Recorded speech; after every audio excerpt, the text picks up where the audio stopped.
and she can't, and then Miss Mary Buckman can't blame no one but herself.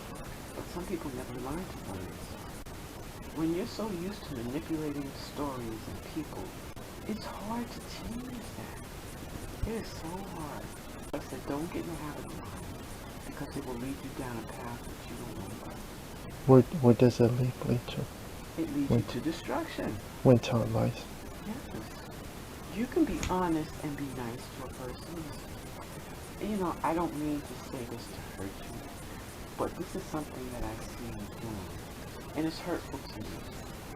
And you have to make the decision that, if, you know, you have to tell them, if you can't stop, then I have to separate myself from you. Because people sometimes will take advantage of your kindness. That's why I said, God is teaching you how to bite your spirit now, because it will come around sometime later on in life. People are always, you're always going to meet somebody that's going to try and take advantage of it. And you have to recognize it, and you have to come to the decision. You know, you tell them, and if you see them keep doing it, you tell them again, and then you have to make a decision to separate yourself. They may be, you may have fun with this person, they make you laugh and all of that. Your heart is more precious. So my question is, how many years or how long will Miss Mary Buckman go to South Carolina before it's too late? That's why she's so mad, because she wants to get out of this house. She's angry, but she did this, she brought this on herself. You see how she told the lies in the beginning? Oh, I'm going to do this, I'm going to do that, but now it came back at her. I don't want to tell them until I'm ready to go. She could have told me this 2-3 years ago. That 10 years ago. 10 years ago. But she didn't want to lose that money. Not thinking, okay, I have another house, I just go there. Not thinking, God gave me the idea to buy this house down there. Could just maybe he has something better for me down there. That's why I said you can't restrict yourself from going to another state, from going into a new things, because that may be something God is leading you to that will bless you more than you can ever imagine. Sometimes there's a blessing, but he's relying on you to break out of that. I gotta stay here. We just follow you. And don't think about what their purpose is. We all have a purpose. Your purpose is to draw, to make people happy by the drawings that you bring, to tell stories, the stories that you bring to them. You created those stories for a purpose. Maybe there's something that you're feeling, but somebody else is feeling as well. And there's stories. You're telling cartoons are stories in animation form. Just like a book is a story in written form. Can you make the stories in video game also? Yes. So don't stop writing, don't stop drawing. You know, but at one point you have to get to a point where you say, okay, now I have to get this out there so people can see it. So, like coming out of the shadows. Coming out of your shell. Right now, you're strengthening yourself by writing your stories. And then one day you're saying, okay, I got all these stories. Who do I share them with? Because there's somebody out there that can relate to the story that you're telling, that's been through what you're going through. That's like, hey, I know this. I've been through this too. You understand? So that's why I say he's giving you story to tell. And it's about time you start telling that story. Okay? So be encouraged, man. Keep drawing. But now you have to put those stories together where you could put it in a book. Not a big book. Be encouraged. Book. Be encouraged to say, all right, let me take this now to the next step. How many stories you got? You got a lot of stories, right? Yeah. Take one or two, and you make several books of those same stories, and you just put them out there. And people will ask me, well, why are you doing this? I'm just trying to tell my story, you know, because somebody else is going through the same thing, and hopefully this will encourage somebody else as well. Okay. You have a purpose. That's why I say don't let somebody tell you, oh, you can't. Man, let that go. You're too old for that. You need to do something else. God gave you that reason. God gave you a purpose. Okay? He gave me a purpose to sow. I can create through sewing. You create through writing and drawing. Aunt Gina creates through painting. Leilani creates through making little clay figures and dancing. Olajuwon creates be playing music and doing cinematography. He creates or plays music? He knows how to play the saxophone, Guitar. the guitar, one of those. He knows how to create. But are we doing what we were had in our heart to train to do? A lot of us know. We're supposed to be getting it by now. Here we go. I should have been created so many things that I could go out there and sell and make extra money. That's how sometimes God helps you. Gives you an idea. You cannot believe the amount of downloads that God has put in my thought to make stuff. I'm thinking to make a sleeping bag type of thing for people in wheelchairs. They got them for babies. Actually, they have them for that. So many things He's given me to create, and I'm not doing anything with it. And if you don't do anything with it after a while, it takes it from you. But your true friends will understand. They may isolate you for a while, but they will always be there to support you. But it's hard to rebuild. It is hard, yes. To rebuild a relationship. Yes, it is. And it is important to do that. Yes, it is. Not just thinking about themselves. Exactly. That's what builds true friendship. The only thing is that rebuilding a relationship is more important than being isolated or than yourself. Well, I wouldn't say it's more important. It's sometimes you have to isolate yourself in order to get yourself back in alignment with what's good for you. Just to be sure, if she does something wrong, what happens if Miss Mary Buckman gets sick and knowing that if she loses her chances to go to South Carolina?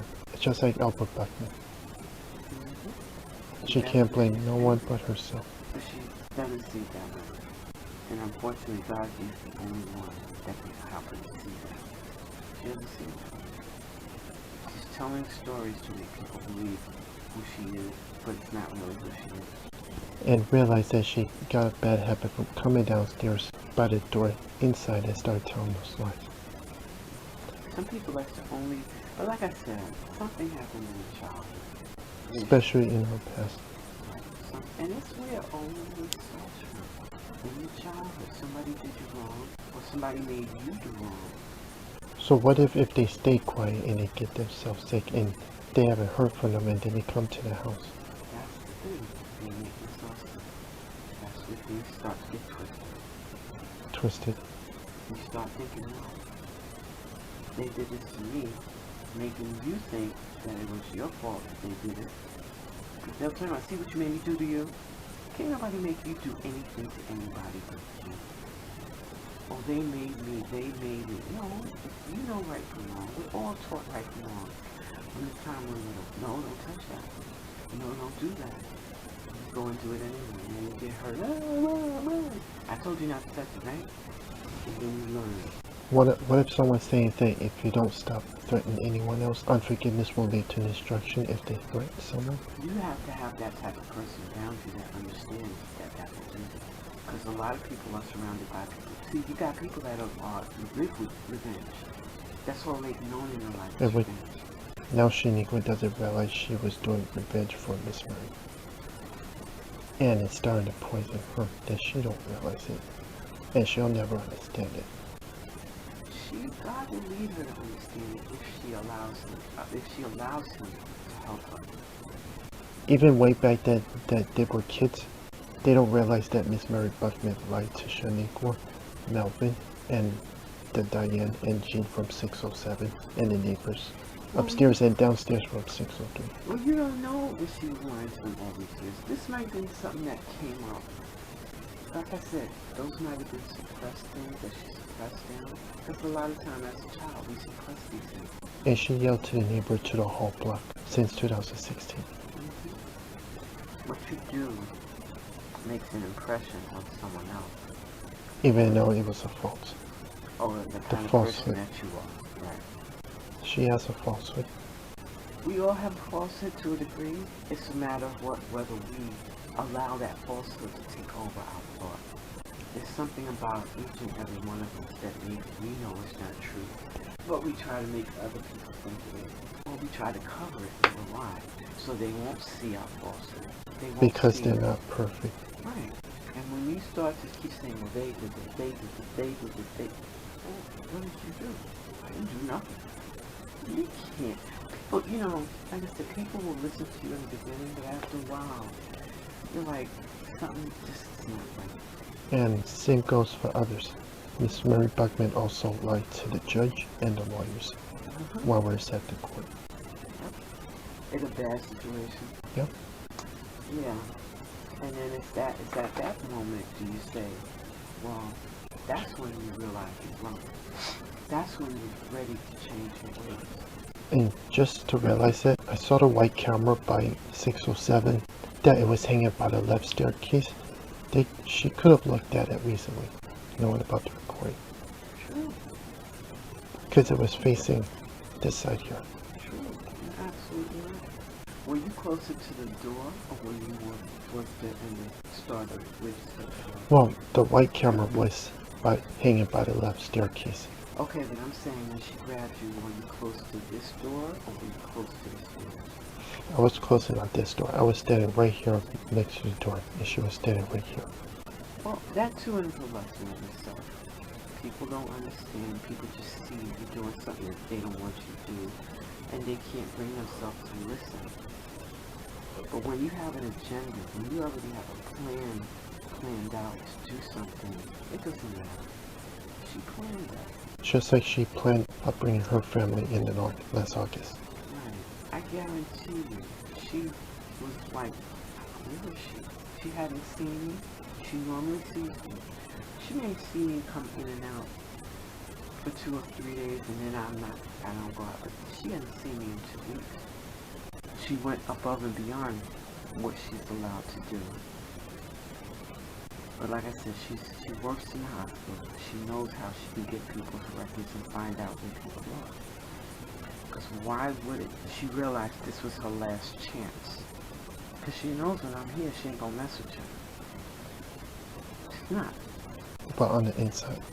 She got devious thoughts. But she's not gonna be that silly.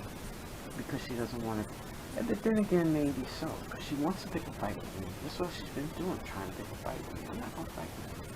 When I say fight, verbal. It's a verbal fight. You got verbal fights, you got physical fights. It's a verbal fight. I don't want to be nowhere near her, but she's going to claim, we did this and we did that. Just like that day when we were upstairs to ask her to explain to you why this all happened. What happened? She ends up getting upset and starts yelling and screaming. Just like she yelled at the other neighbors. I didn't understand why she was yelling, then I realized she had 2 phones in her hand. And she yelled at her on the phone as well. Yeah, she was yelling, Mom, Mom, Mom. She didn't hear us yelling, she only heard her mom yelling. She was the only one yelling. It was a defense, it was a deterrent to get us away from her. She just wanted to show those 2 people on the phone how angry she is. And they're making me sick. They're making me this. It's them. We didn't make her sick. No, she's making herself sick. But she got so people wrapped up in this thing in such a negative way. And that's manipulation. Witchcraft is manipulation. It can be sweet, but you're still manipulating people by making them think that you don't think that. And it's wrong, because if these are people that care about you, there's no reason why you really have to do that. But she's lost her train of thought when it comes to God's word. How we are to use God, or how we are to treat each other. She's saying she's a child of God. Yeah. So are we. So are they. But now it all focuses on you. I'm not coming against you. When something comes against you, it's because God is trying to tell you, what are you doing? It's not the people, it's you. Look at what you're doing. Why did you say this? Why did you do that? And it would benefit you to go to God and say, all right, Lord, what am I doing? Because sometimes we don't see what we're doing. Because she's blindness. She's been blinded. More than 30 years. It's just gotten worse. When you start using Satan and his tactics, things will get worse. And then you start blaming everybody else because things get worse for you. Satan don't care about you as long as he got you where you could do what he wants you to do. But that's the dangerous spot to be in. Just doing what Satan wants you to do, yet you claim that you are doing what God wants you to do. No. God knows that you may have to help somebody else suffer. but you're doing it for him.